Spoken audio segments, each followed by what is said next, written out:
Have you ever dealt with an offense that goes so deep that you just can't shake it? It replays in your mind over and over. When you see that person, you just want to run away. You want to leave the room. You want to avoid them at all possible costs.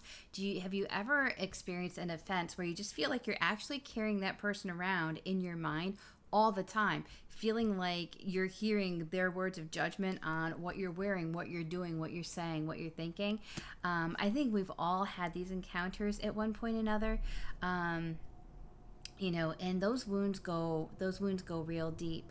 But I have felt like as stronger than any other time that it is time for all of us to be able to let go of these things, to bring God into these wounded places, to bring healing and restoration and fresh intimacy, fresh identity in God, so that we can be strengthened, so that instead of allowing these things to just tear us down and hold us down and keep us out of the destiny that God has for us, that it's time to get unstuck from these things and to let go of these burdens and to move on.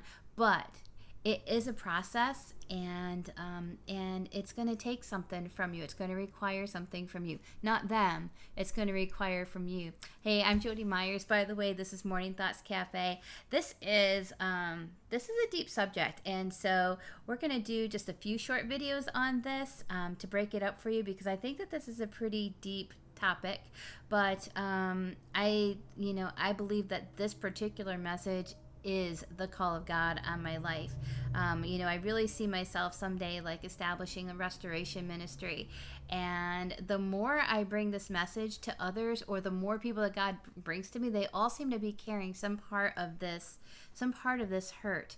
And I think in some cases we've been hurt pre-Jesus by parents, or rejection, or maybe we were abused in some way, and we're bringing those hurts into our relationship with Jesus.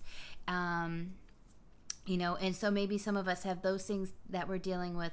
But I think that, but the problem that I'm really addressing here actually is something that I'm learning is a widespread problem within the church.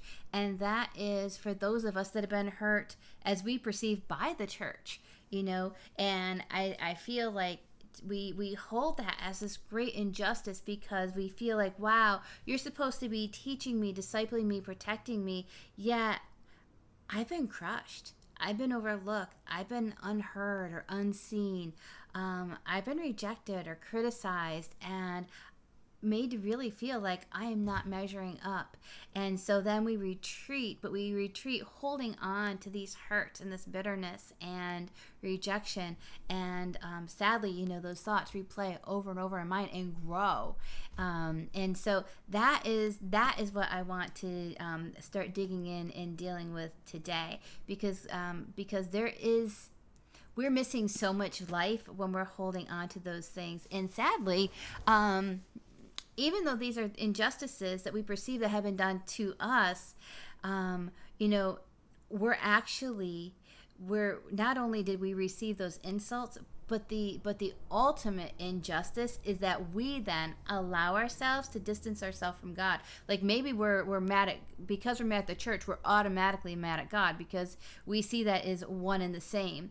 Or maybe we're mad at God because he allowed that to happen. Or here I started on this new journey with God, but this happened, so that must be God's fault. Or where was God in the midst of all this? Or wow, I can't hear God's voice anymore. And but so often what's really happened here is that in our pain, in our hurt, we've pulled away, not just from the church or from those within the church. I'm not saying your church, or I'm just saying in general, the fellow believers that let us down. We had put our trust there, and that trust was broken. And so that's the place where healing begins. It says here in Colossians, this is the New Living Translation. And this is why I'm like, wow, you know what? I think that this is time, because we need to be free, and we need to be free to be strong and to go out there as a church in unity to be doing the things that we're really meant to be doing and living the life that we're meant to be living. But it begins here. But now is the time to get rid of anger, rage, malicious behavior, slander, and dirty language. Stop lying to each other, for you've stripped off your old sinful nature and all its wicked deeds. Put on your new nature and be renewed as you learn to know your Creator and become like Him. Let's see here in the Passion Translation. It says, when you live in these vices, you ignite the anger of God against these acts of disobedience. That's how you once behaved, characterized by your evil deeds. But now it's time to eliminate them from your lives once and for all. Anger, fits of rage, all forms of hatred, cursing, filthy speech, and lying. Lay aside your old Adam self with its masquerade and disguise, for you have acquired new creation life, which is continually being renewed into the likeness of the one who created you, giving you the full revelation of God. In this new creation life, your nationality makes no difference, or your ethnicity, education, or economic status. They matter nothing. For it is Christ that means everything, as He lives in every one of us. And so we're going to use that. We're going to start there with some of those scriptures to kind of take a hold of this root that has grown in us, and to learn how to be able to not just like dig it all out, but literally, I believe that once you receive a fresh revelation, a fresh perspective on what's going on and what's been done, that you're going to be able to see that root like lifted up and just going ping, gone. Because with God, all things are possible and so much easier. But, and so I believe that's part of what these these scriptures are saying is that it's time. It's time to let go of these things that have been holding you back and that have been holding you prisoner. Christ set you free, and yet we've allowed these words and actions of other people to entrap us and to take us back into slavery. And as we've allowed that to happen, it's separated us from the heart of God. And what it does is it takes us into this place of almost being like an orphan in the body of Christ, not feeling like we belong to anything. We know we're saved, but we don't feel close to God. We're running from the church, so we're not tied in there in any way. And so we're just kind of like orphans out here flailing around our own, trying to fix our problems, trying to make this hurt go away. But unfortunately, because it's developing a root within us, we're actually taking it into every new relationship, into all the things that we're trying to do.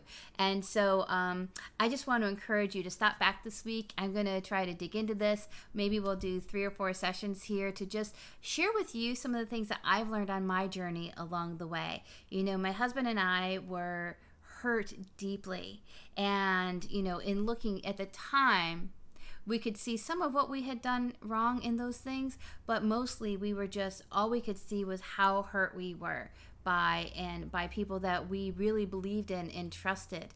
And I'll give you a quick hint here. What we learned is that we had actually just put our trust in the wrong place. Nowhere in the scriptures does it say trust in man, trust in your leaders, trust in your mentors, trust in your brothers. It says trust in God. Believe the best of others, but trust in God. Put our faith in Him, because people are just going to let us down. Period. I'm going to let you down. You're going to let me down, and we're going to let other people down too. Our trust needs to be in God. And so one of the sources of that hurt comes from just misplaced trust. But we're going to talk about this coming up. So please tune back in. I'll try to wear the same shirt so you can identify these things. But yeah, so anyway, thanks so much. If this video has helped you in any way, please feel free to share or comment in the little section below. And follow me on Instagram, Facebook, and YouTube. And this is Jody Myers helping you get unstuck. We're doing that. We're getting unstuck from these places and back on the road to our dreams.